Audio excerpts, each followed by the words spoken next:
जय जय श्री राम। ध्रुव जी निकले हैं अपनी माँ की बात सुनकर के जंगल में, और जैसे ही जंगल में गए, चलते चलते चलते चलते घनघोर जंगल में आ गए। और यहाँ घनघोर जंगल में जब आए, यहाँ जब देखा तो नारद जी ने उन्हें देखा कि एक 5 वर्ष का बालक जंगल में क्या कर रहा है। आकर के मुलाकात करी, बेटा तुम कौन हो? बोले मैं भगवान को पाने के लिए आया हूं जंगल में। नारद जी ने कहा कि बेटा तुम्हारी अभी उम्र बहुत छोटी है, तुम जो है वापस चले जाओ घर, भगवान इतने आसानी से नहीं मिलते हैं, तुम अभी बच्चे हो। ध्रुव जी ने कहा कि गुरुदेव आपको भगवान को पाने का मार्ग बताना है तो बताओ, नहीं तो हम चले हमारे मार्ग, तुम चलो अपने मार्ग। ध्रुव जी की निष्ठा देख करके नारद को बड़ा अच्छा लगा और ध्रुव जी ने प्रणाम किया और नारद जी ने एक मंत्र दिया उनको। नारद जी ने सोचा कि बहुत होनहार बच्चा मिला है, तो चलो बेटा हम तुमको एक मंत्र देते हैं, उस मंत्र का जाप करो, भगवान तुमको जरूर मिलेंगे। और वो मंत्र कौन सा दिया है, ध्यान से सुनिए। ओम नमो भगवते वासुदेवाय, ओम नमो भगवते वासुदेवाय, ओम नमो भगवते वासुदेवाय, ओम नमो भगवते। सब लोग मेरे साथ गाएंगे आप भी।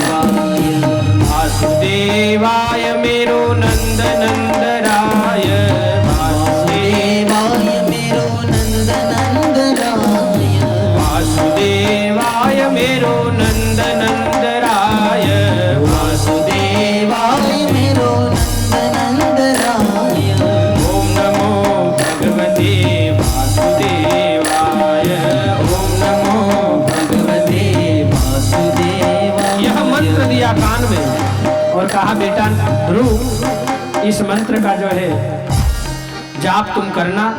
और ध्रुव जी को मंत्र कान में दिया गुरु ने, और ध्रुव जी आए हैं मधुबन में। और यहाँ मधुबन में आकर के ध्रुव जी ने कठोर तप किया। 5 साल के बच्चे ने कठोर तपस्या करी। इसलिए माताओं तुम भी अपने बच्चों को संस्कार दो। ये संस्कार नहीं देती हो इसलिए ही ये विडंबना है। इसलिए बचपन से अपने बच्चों को भक्ति का मार्ग दिखाओ, ताकि वह भी ध्रुव और प्रहलाद की तरह भक्त बने, आतंकवादी न बने। धरती पे कुछ आतंकवादी हो गए हैं, उसी के कारण हम माँ बाप को रोना पड़ता है।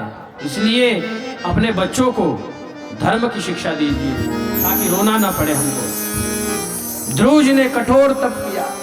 ताली मरी हुई मत बजाओ, ताली बजाते रहा तो उत्साह निर्मित होता है। तो ध्रुव जी ने कठोर तप किया। पहले महीने में, दूसरे महीने में, 5वें महीने तक घास खा करके, पत्ते खा करके, पानी भी छोड़ दिया। इतना कठोर तप किया कि सबकी श्वास रुक गई। और भगवान मधुबन में दर्शन देने के लिए चतुर्भुज नारायण रूप लेकर के आते हैं, गरुड़ पर बैठकर, और ध्रुव को दर्शन देते हैं। बोलिए चतुर्रूप भगवान की जय। आकर के दर्शन दिया है ध्रुव को। अब ध्रुव जी आंखें बंद करके खड़े हैं, क्योंकि समाधि में है। जो भगवान बाहर खड़े वो भीतर दिख रहे हैं, और आंखें खोल नहीं रहे तो भगवान भी टुकुर टुकुर देख रहे हैं, और ध्रुव जी भी जो है समाधि में लीन है। अब भगवान ने सोचा कि आंखें क्यों नहीं खोल रहा है। इसलिए नहीं खोल रहा है क्योंकि समाधि में है। तो भगवान ने जो अंदर जो छवि थी ध्रुव के हृदय में, उस छवि को परमात्मा ने अंतर्धान कर दिया, गायब हो गए अंदर से। जैसे ही अंदर से गायब हुए भगवान, हड़बड़ा करके आंखें खुली और वही भगवान फिर बाहर दिख रहे हैं। वही भगवान जो अंदर दिख रहे थे वो बाहर खड़े हैं। जैसे ही अपनी आंखों से 4 भुजानाथ को जब ध्रुव जी ने देखा, वाणी अवरुद्ध हो गई, कुछ बोल नहीं पा रहे हैं, आवाज नहीं निकल रही है। अब भगवान देख रहे ध्रुव को, ध्रुव देख रहे भगवान को। ध्रुव जी ने सोचा राम राम राम राम, मेरी मैया ने मुझे कोई स्कूल का तो कभी मैंने मुंह नहीं देखा, कोई मंत्र तंत्र मुझे सिखाया नहीं, अब मैं क्या बोलूं इनके सामने। भगवान ने कहा कि कुछ बोले तो सही, पर इस स्थिति ऐसी थी कि वाणी अवरुद्ध हो चुकी थी। भगवान ने अपना पांचजन्य शंख कपोल से गाल से छुआ दिया, जैसे ही छुआया वैसे ही ध्रुव जी बोल पड़े, क्या? हे परमपिता परब्रह्म, अन्यस्त हस्त चरण श्रवणत्व गादि प्राणान नमो भगवते पुरुषाय तुभ्यम। ये मंत्र बोला। ए भैया बैठ जाओ, भैया शांति से बैठ जाओ, रे भाई बैठ जाओ, आप सब लोग बैठ जाओ, बातचीत बाद में कर लेना आप लोग। ध्रुव जी बोल पड़े, बड़ी प्यारी सुंदर स्तुति करी है और भगवान से कहा, हे गोविंद, हे प्रभु, ये हाथ पैरों में, मुंह में, नाक में, कान में जो भी शक्ति है ये आपके द्वारा ही दी हुई है।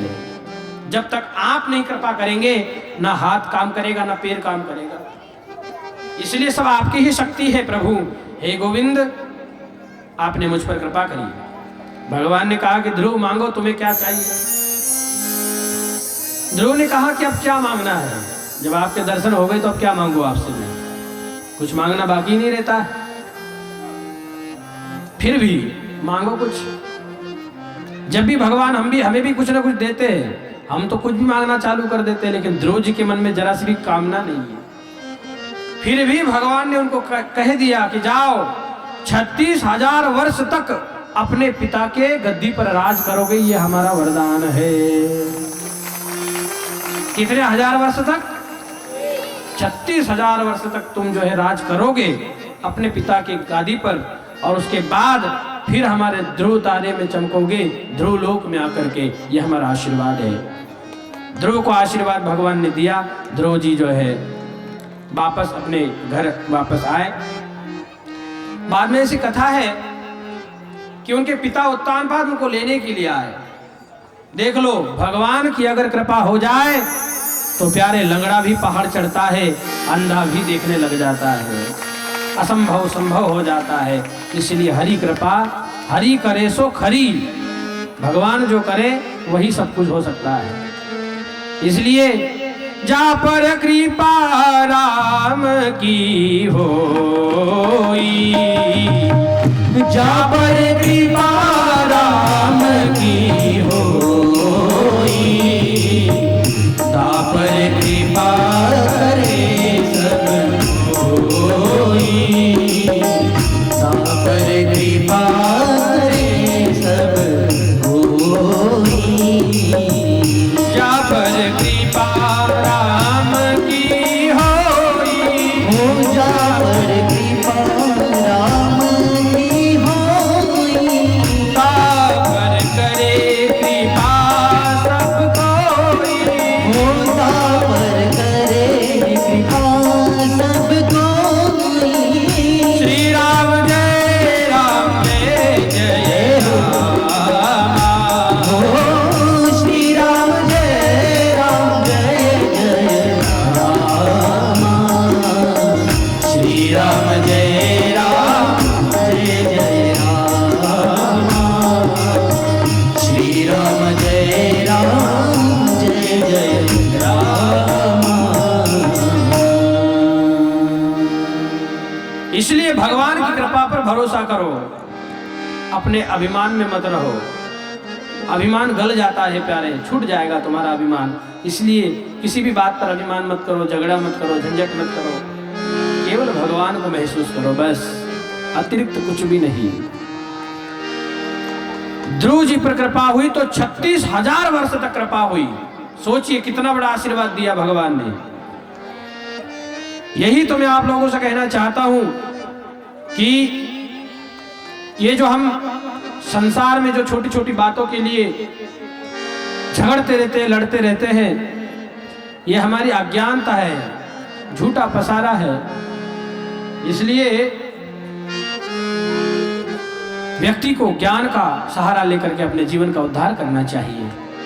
ध्रुव जी का चरित्र बता करके, और अभी आप लोगों से मेरा एक बार और पुनः निवेदन है कि कोई भी आप कथा में उठेगा नहीं, क्योंकि अब वामन भगवान का अवतार होने वाला है और शांति से बैठेंगे। कुछ ही देर बाद अभी वामन भगवान का अवतार होगा, उसका हम दर्शन करेंगे। राजा बलि के द्वार पे भगवान जाएंगे। इसके बाद मनु महाराज का जो दूसरा बेटा है प्रियव्रत, उसका चरित्र गाया। उनका चरित्र गा करके बाद में जड़ भरत की कथा सुनाते हुए, एक जड़ भरत नाम के एक बहुत अच्छे तपस्वी हुए, महात्मा हुए भरत, जिनके नाम से ही ये देश का नाम भारत हो गया। बोलिए भारत माता की जय। ऋषभदेव का जो है बहुत जीवन सरल रहा है। ऋषभदेव भगवान जिनके 100 पुत्र थे, 100 में से जो बड़े बेटे थे वो है भरत। इनको गद्दी सौंप कर वो भी गए जंगल में। भरत जी तपस्या करने जब गए तो एक हिरण के मोह में पड़ करके उन्होंने भी भूल करी और तीसरे जन्म में जाकर के वह भी एक ब्राह्मण कुल में अवतार लिए, जन्म लिए और वहां पर उन्होंने अपने जीवन का उद्धार कर लिया। भरत जी की कथा को सुना करके भक्त और भगवान की कथा सुनाते हुए इसी वंश में आगे चल करके राजा परीक्षित ने पूछा सुखदेव जी से कि महाराज ये बताओ कि ये नरक किधर है? जो लोग कहते हैं कि नरक जाते हैं, नरक जाते हैं, तो नरक किधर है? पापी मरने के बाद नरक जाते हैं ना। प्रेम से बोलो राधे, और जोर से, और जोर से। तो ये नरक किधर है वह पूछा। सुखदेव जी ने कहा कि राजन, धरती के 99,000 योजन नीचे यमपुरी है और उस यमपुरी में 28 प्रकार के